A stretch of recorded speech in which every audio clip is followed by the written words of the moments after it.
ஸ்ரீ தாமிரபரணி மாஹாத்மியம் 37ஆம் அத்தியாயம். பைரவ தீர்த்தம். சாவர்ணிக மன்வந்திரத்தில் குபேரனின் மகன் மணிகிரீவன் இருந்தான். அவன் நல்லொழுக்கம் உள்ளவன். சிவபெருமானின் அருளையும் கணபதி மற்றும் சுப்பிரமணியரின் நட்பையும் பெற்றிருந்தான். ஒருமுறை அவன் நண்பர்களுடன் தாரா மலையின் அடிவாரத்தில் உள்ள அடர்ந்த காட்டிற்கு சென்றான். வசந்த காலம், மலர்ந்த மலர்கள், மகிழ்ச்சியான பறவைகள் மற்றும் விலங்குகள் போன்றவற்றால் குறிக்கப்பட்ட அந்த பகுதியின் இயற்கை அழகால் ஈர்க்கப்பட்டான். தங்கத்தால் பூசப்பட்டு இரத்தினங்கள் பதிக்கப்பட்ட ஒரு அழகான குளத்தை கண்டான். குளத்தின் குளிர்ந்த நீரில் நீராடி புத்துணர்ச்சி அடைந்தான். சுற்றியுள்ள பகுதியில் அவர் சுற்றி திரிந்தபோது கந்தர்வர்களின் மன்னன் சித்திரசேனனின் மகளான லீலாவதியை கண்டான். அங்கே தோட்டத்தில் மலர்களை பறித்து கொண்டிருந்த அவளுடைய தோழிகளில் ஒருத்தி மணிகிரீவனை கண்டு கண்களை பதித்தாள். அவனது அழகால் கவரப்பட்ட அவள் உடனடியாக அவன் மீது மையல் கொண்டாள். அவள் அவனிடம் விரைந்து சென்று கூறினாள், நான் கந்தர்வ மன்னன் கும்பநாதனின் மகள் சித்திரலேகா. நான் லீலாவதியின் நல்ல தோழி. தயை கூர்ந்து என்னை ஏற்றுக்கொள்ளுங்கள். இல்லையென்றால் சந்தேகமே இல்லாமல் என் உயிரை விடுவேன். மணிகிரீவன் கூறினான், ஒரு பெண் குழந்தை பருவத்தில் தன் தந்தையின் கட்டுப்பாட்டிலும், இளமை பருவத்தில் தன் கணவனின் கட்டுப்பாட்டிலும், முதுமையில் தன் மகனின் கட்டுப்பாட்டிலும் இருக்கிறாள். ஒரு பெண் ஒருபோதும் சுதந்திரமாக இருக்க மாட்டாள். உன் தந்தை சம்மதித்தால் அது எனக்கு மகிழ்ச்சியை தரும். சித்திரலேகா மிகவும் மகிழ்ச்சியடைந்தாள். மணிகிரீவனை அங்கேயே தங்க கூறிவிட்டு அமராவதிக்கு விரைந்தாள். கும்பநாதர் இந்த திட்டத்தில் மிகவும் மகிழ்ச்சி அடைந்தார். குபேரன் மற்றும் பிற யக்ஷர்கள் மற்றும் கந்தர்வர்களுடன் அவர் தனது மகள் சித்திரலேகாவுடன் தோட்டத்திற்கு வந்தார். உடனடியாக அந்த இடத்திலேயே திருமணத்திற்கு ஏற்பாடு செய்தார். மணிகிரீவர் ஹோமங்களை செய்ய தொடங்கினார். கும்பநாதர் தனது மகளை அலங்கரித்து கன்னியாதானம் செய்யவிருந்தார். திடீரென்று லீலாவதி விரைந்து வந்தாள்.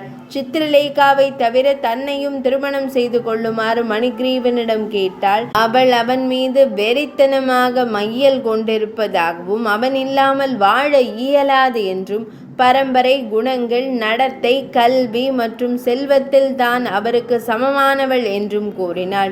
மணிகிரீவன் விரைவாகவும் உறுதியாகவும் மறுத்து, யக்ஷ தலைவனான குஹ்யகனின் மகன் புரஞ்சயனுடன் தான் திருமணம் நிச்சயிக்கப்பட்டதாகவும், அவர் தனது திருமண முன்மொழிவை ஏற்றுக்கொண்டார். தானும் அவரும் ஏளனத்திற்கும் கண்டனத்திற்கும் ஆளாக நேரிடும் என்று கூறினார். லீலாவதி கோபத்தால் ஆட்கொள்ளப்பட்டு சித்திரலேகாவை திருமணம் செய்தால் தன்னையும் திருமணம் செய்து கொள்ளாமல், அவரையும் திருமணம் செய்து கொள்ளாமல் இருக்க அவரை சபிப்பதாக கூறினார்.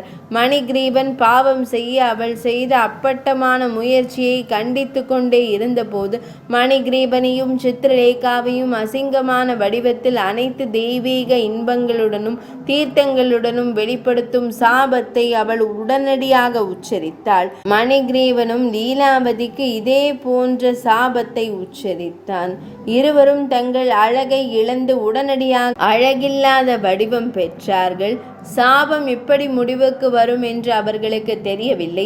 அந்த நேரத்தில் கணபதி தோன்றி மணிகிரீவனை ஆறுதல் படுத்தி அவரது கர்மாவிற்கு ஏற்ப துக்கம் ஏற்படும் என்று கூறினார். தேவி பார்வதியின் வடிவமான புனித நதியில் நீராடுமாறு மணிகிரீவனுக்கு அவர் அறிவுறுத்தினார். அதன் ஒரு துளி நீரை அருந்துவது அந்த நபருக்கு மோட்சத்தை அளிக்கிறது. பைரவரிடம் அனுமதி எடுத்துக்கொண்டு பைரவரையும் கணபதியையும் தியானித்து நீராடி அதனால் அவர் சாபத்திலிருந்து விடுபடுவார் என்று அவர் கூறினார். பெண்களும் இதேபோல் சாபத்திலிருந்து விடுபடுவார்கள் என்று அவர் மேலும் கூறினார். பின்னர் கணபதி அவர்களை தனது தந்தத்தில் தூக்கி தாமிரபரணி நதிக்கரையில் மெதுவாக இறக்கிவிட்டு மறைந்தார். கணபதியின் அறிவுறுத்தலின்படி தாமிரபரணி நதியின் கரையில் மணிகிரீவர் உணவு உட்கொள்ளாமல் அனைத்து புலன்களையும் முழுமையாக கட்டுப்படுத்தி கடுமையான தவம் செய்தார். 25 தினங்களுக்கு பின்னர் சிவபெருமான் பைரவ வடிவில் அவர் முன் தோன்றினார். மணிகிரீவர் ஒரு அழகான துதி பாடலையும் பாடினார். சிவனே வேதங்கள் மற்றும் ஆகமங்களின் வடிவமாகவும், நோய், துக்கம், பயம், வலி மற்றும் மாயையின் இருளை விரட்டும் ஒளி என்றும் கூறினார். அவர் கண்ணீர் சிந்தி சிவபெருமானின் பாதங்களில் பணிந்து சம்சார கடலில் இருந்து பாதுகாப்பிற்காக பிரார்த்தனை செய்தார். சிவன் அவரை மிகவும் அன்பாக எழுப்பி பெண்களுடன் இணைந்து தாமிரபரணி நதியில் நீராடி அனைத்து இன்பங்களையும் அனுபவிப்பதாகவும் பிரம்மதேவர், விஷ்ணுமூர்த்தி உள்பட அனைத்து தேவர்களும் அவரை ஆசீர்வதிப்பார்கள் என்றும் உறுதியளித்தார். அதன்படி மணிகிரீவர் பெண்களுடன் இணைந்து நீராடி தேவி தாமிரபரணியிடம் பிரார்த்தனை செய்து கணபதியை தியானித்தார். அந்த நேரத்தில் கணபதி அவருக்கு முன்னால் தோன்றினார். அதைத் தொடர்ந்து பிரம்மதேவர், விஷ்ணுமூர்த்தி, சிவபெருமான், தேவேந்திரன் மற்றும் பிற தேவர்கள் வந்தனர். குபேரனும் நீராடி கடவுள்களின் ஆசியை பெற்று அனைத்து உறவினர்களின் மகிழ்ச்சிக்காகவும் மணிகிரீவனிடம் 2 பெண்களையும் திருமணம் செய்து கொள்ளும்படி கேட்டுக்கொண்டார். அவர் மேலும் கூறினார், உங்கள் திருமணத்தை முன்னிட்டு இந்த இடம் கல்யாண பவனம் என்று பிரபலமாக அறியப்படட்டும். பைரவரின் இருப்பை கருத்தில் கொண்டு இந்த தீர்த்தம் பைரவ தீர்த்தம் என்று அழைக்கப்படும்.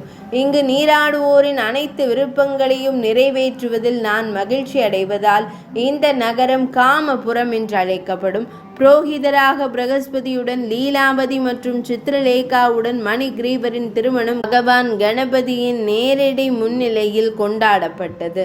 அன்று முதல் கணபதி கால பைரவருடன் இணைந்து தீர்த்தத்தை அலங்கரித்து அனைத்து பக்தர்களுக்கும் நீண்ட ஆயுள், செழிப்பு மற்றும் சிவபக்தியை அருள்கிறார். 37ஆம் அத்தியாயம் இனிதே நிறைவடைந்தது.